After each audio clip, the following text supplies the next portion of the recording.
The river whispered in the dark, carrying the smell of rain and the memory of storms far upstream.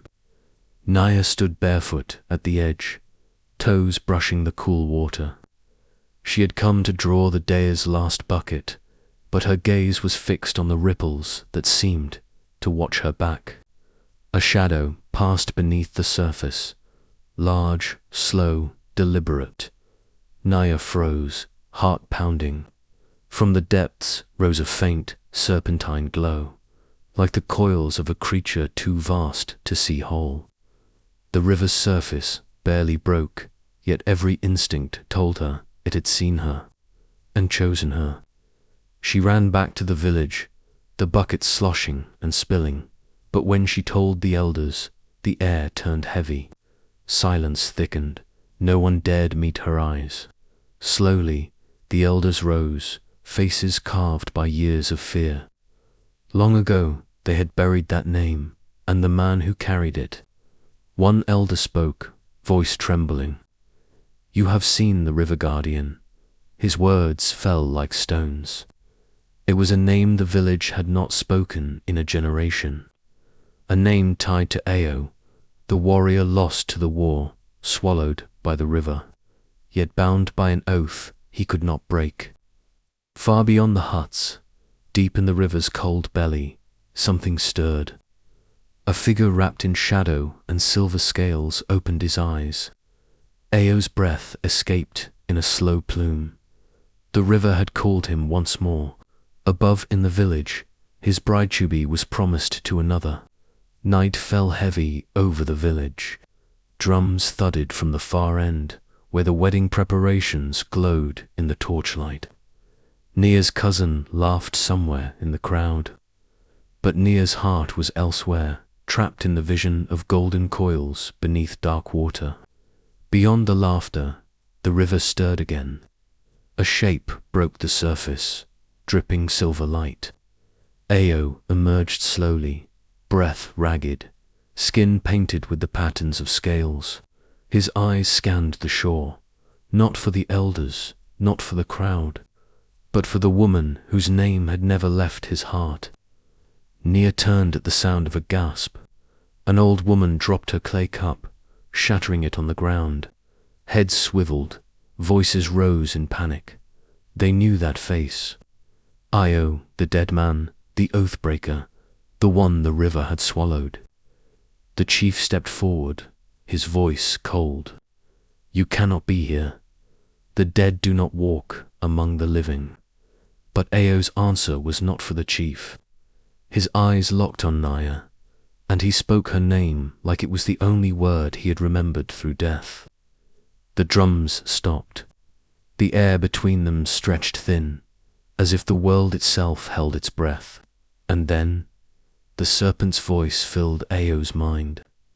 "Finish what you began." His heart pounded. The wedding was the test, and the river was not finished with him yet. The wedding fire roared in the center of the village. Shadows danced along the huts, and the scent of roasted yam filled the air. Nia stood beside her groom, a man she barely knew, her wrists wrapped in bright cloth. But her eyes, they kept searching the crowd. Io moved closer, the crowd parting around him like smoke. Every step seemed heavier, the serpent's whisper curling through his mind. "She is yours to claim, or to lose forever." The music slowed, then faltered. All eyes fixed on him. The groom, a tall hunter with a scar across his cheek, stepped forward to block him. "You are not welcome here," he said, voice steady but cold. Ao met his gaze, and for a heartbeat, the fire seemed to dim. The serpent's voice grew louder, almost drowning the world. Asterisk, strike him down. Take her, asterisk, but Ao's heart trembled. This was no enemy on a battlefield. This was a man who had given Nia a life in his absence. Naya broke the silence. "Io," she said softly, her voice cutting through the whispers like a blade. "Why have you come back?" The crowd held its breath, the firelight painting gold across her face. Ao's breath was ragged.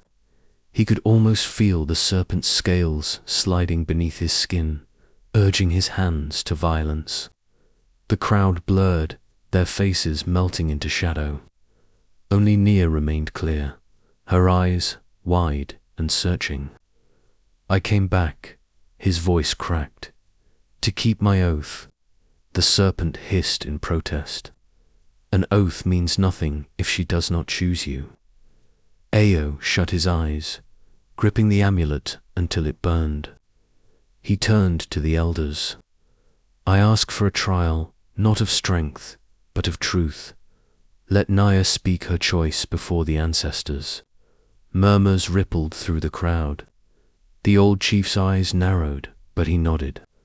Nia stepped forward, the cloth still binding her wrists. Her voice trembled, but she spoke clearly. "When they said you were dead, I buried my heart. But some nights, I still heard your voice in my dreams." The groom's jaw tightened. "If your heart belongs to him, I will not chain it."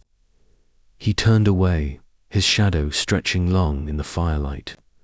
The serpent inside Ao writhed, furious at being denied. The chief raised his staff. "Then we let the river decide." Gasps echoed. Every villager knew the ancient rite. The river would test the purity of one's spirit. Fail, and the waters would claim you. They walked in solemn silence toward the riverbank. The air was thick with the smell of wet earth. Ao's pulse matched the pounding of the water. The serpent coiled tighter, whispering promises of power.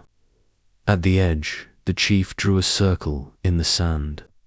"Step inside, warrior." Ao obeyed. The river's current glowed faintly, as though lit from beneath by something older than the moon. "Cast the serpent from you, or be lost," the chief intoned. The whisper became a roar inside Ao's head. He saw visions, Nia at his side as a queen, the village bowing, power or peace. Ao gritted his teeth. No. He hurled the amulet into the river. The serpent screamed, its shadow writhing above the water before dissolving into mist. The river fell silent. The water surged, engulfing him. For a heartbeat, he couldn't breathe. Then the current lifted him gently back to shore. The chief's voice broke the silence. "The river has spoken." The villagers erupted in cheers. Drums thundered, feet stamped, and voices rose to the stars. But Ao's eyes sought only Nia's, and in them he saw the home he had fought to return to. Later, under the acacia tree where they had first spoken of love, Nia touched his scarred hand. "You came back," she whispered. "Always," he said, the word carrying the weight of years lost and found. The chief approached, his voice grave yet kind. "The river spared you. Now live so it will never regret its choice." Ao nodded. This was more than survival. It was a covenant. Seasons passed. The village thrived. The river ran clear, and no shadow dared cross its banks. And when Ao and Nia's children asked about the serpent, he told them, softly, of the oath he kept.